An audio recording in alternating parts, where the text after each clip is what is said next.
Hi and welcome to my walkthrough video.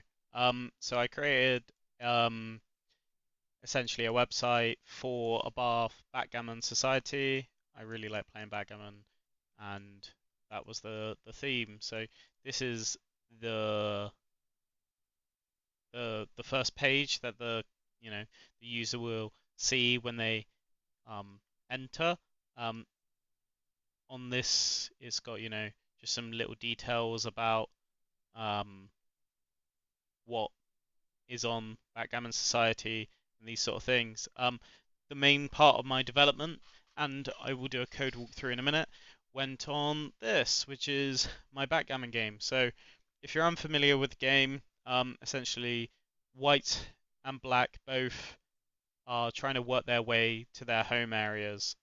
White's home area is here in the top right, black's here in the bottom right. Um, it's a dice game.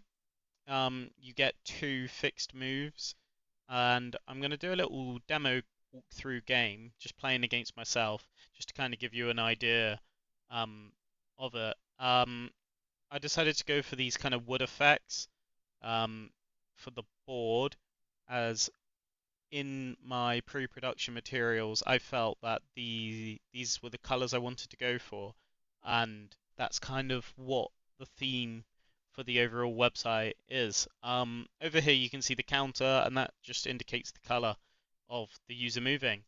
So the first move I get is a 6 and a 4, and I'll say one thing, you can click on these dice to change their positions, and that will dictate what move goes first. So I'm going to move this 6 and then this 4.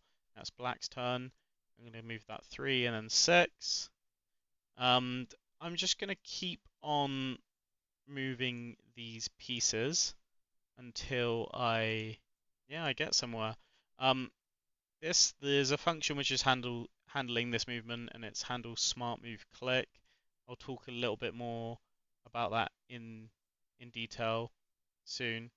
Um, Essentially, what that does is um, the spikes are all an array, and within each of those arrays, there's 24 spikes, and each of them can either be owned, you know, by white.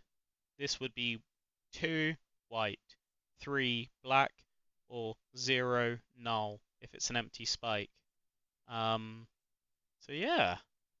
So this is one of the game mechanics that I've that's in the original game. If dice A and B are matching, then the double, if you throw a double 2 or a double 6, the doubles double. So that gives you 4 moves. And I indicate when a move has been used by graying this out.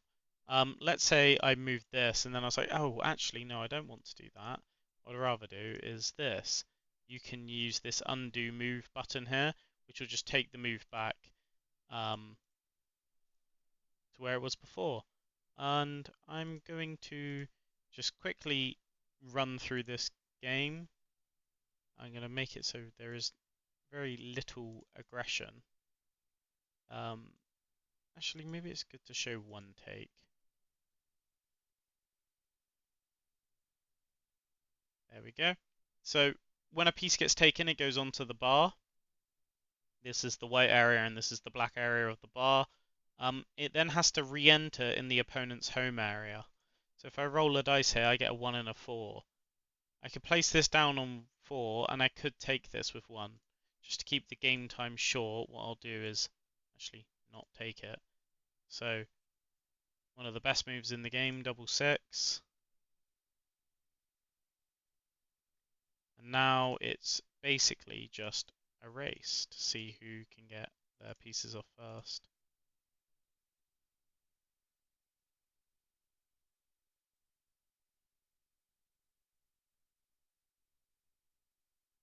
So this would be the end game now, where both players have entered that final stage.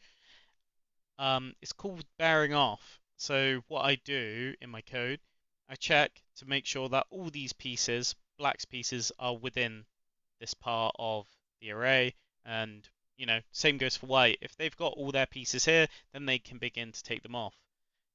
I rolled a 6 and a 2. I wanted to take this off with 6, but I had the dice the wrong way round, so I can undo that, take this off. Now it's white's turn, 3, so that's the third spike, and I haven't got, again, I want to use this 3 to take off this one, and then I'm just going to move this piece 1. 4 and a 2, so this is the fourth spike. I'm just going to move this a bit closer. And just for the quickness of the game, I'm just going to quickly do this. In a traditional backgammon game, you'd be wanting to take off the furthest pieces first. But if there's no risk of them getting taken in your home area, you would do pretty much as what I'm doing here. Beginning to race against the other player to see who can take off their dice, their counters first.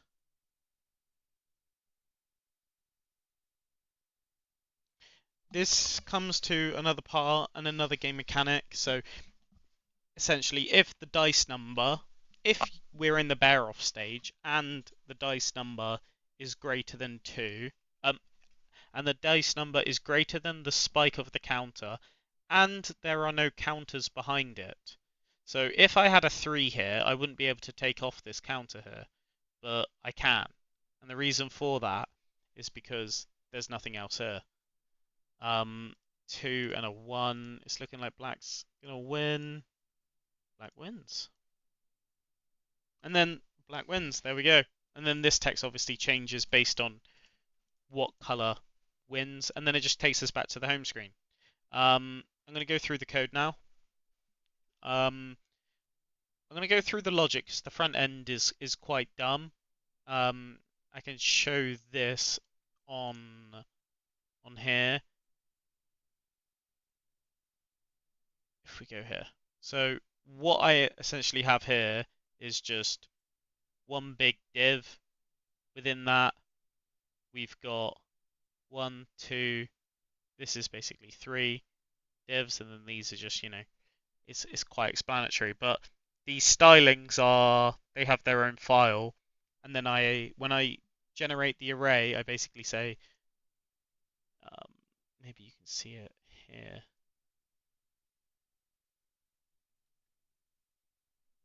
Basically say, oh yeah, do a dark spike, and then every other do a light spike, so it just goes light, dark, and then I do the same here. On top of this visual layer, I actually just have the game layer, so these divs, which the user can click on and move the counters, and they just set slightly high, a Z index higher than the visual spikes, but I still think it looks pretty good. And you wouldn't know. Obviously the cursor indicates if you can click on there or not, and then in case the user did click on the wrong spike, they can always undo their move, which is pretty good. Going on to, and I found that in my user testing actually, that when people were playing the game, they found that if they had, made the wrong move because of the way the dice were, it was quite frustrating that they couldn't undo it.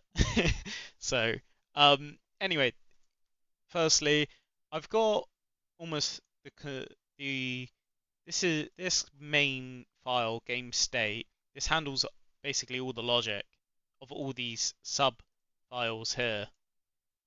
One of the most important ones is just the initial board, just because this sets out what happens, and this gets modified as the game board in game state going forward.